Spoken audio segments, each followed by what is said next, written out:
Mix blue slime ក្នុង TikTok ទាំងអស់គ្នាវីដេអូនេះដែរគឺខ្ញុំមក mix slime ហ្មងហើយគឺ mix all blue slime គឺពណ៌ខៀវសុទ្ធណាដោយសារអ្នកលក់ស្លាញ់ពណ៌ខៀវទៅជ្រើសរើសយកពណ៌ខៀវហើយវីដេអូនេះគឺវីដេអូដំបូងតែម្ដងដែលខ្ញុំ mix វាបែបហ្នឹងនិយាយទៅគឺស្អាតស្លាប់ហ្មងមើលវីដេអូនេះដល់ចប់ណាពេលចង់ក្រោយនឹងមានអីពិសេស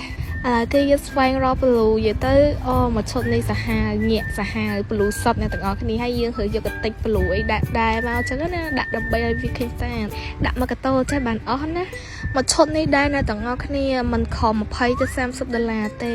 អ្នកចង់ទិញអាចធ្វើការតំណខ្ញុំបានទិញហៀក៏ខ្ញុំលក់ទិញជាឈុតក៏មានចង់ទិញពណ៌សុទ្ធចង់ក៏បានទិញលាយចម្រុះក៏បានដែរឲ្យរើសមកស្រឡាញ់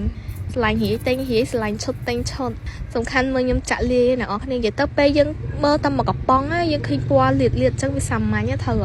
ទៅពេលដែលចាក់ស្នោចាក់គ្រឿងវាលាយចូលគ្នាគឺថាចេញពណ៌បែបមកអ្នកនិយាយទៅអ្នក blue love គឺបានយកអារម្មណ៍ហ្នឹងពេលយើងស្រឡាញ់ពណ៌អីហើយយើងធ្វើវាចេញមកស្អាតគឺថាស្រឡាញ់ស្លាប់ហ្មងណាអានេះស្លាមទឹកក្រូចនេះសល់តែមួយគត់អ្នកទាំងអស់គ្នាកុំចាត់មកស៊ូអត់មានអវ៉ាន់ទេក្បាលវ៉ាន់គេច្រើនណា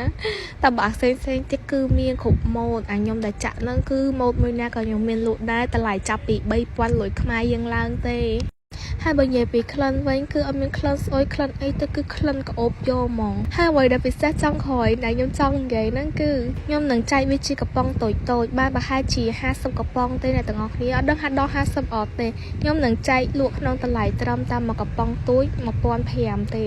អយសម្រាប់អ្នកដែលគាត់និយាយថាគាត់ចង់បានអាមិចចឹងបានគ្រប់មុខចឹងហ្មងអត់មានលក់ក្រៅណាអស់នេះមានតែពេកខ្ញុំមួយណាហើយតម្លៃមួយកំប៉ុង$1500អត់ងាយមានទេមកស្ដាប់ស្នេហ៍ទាំងអស់គ្នា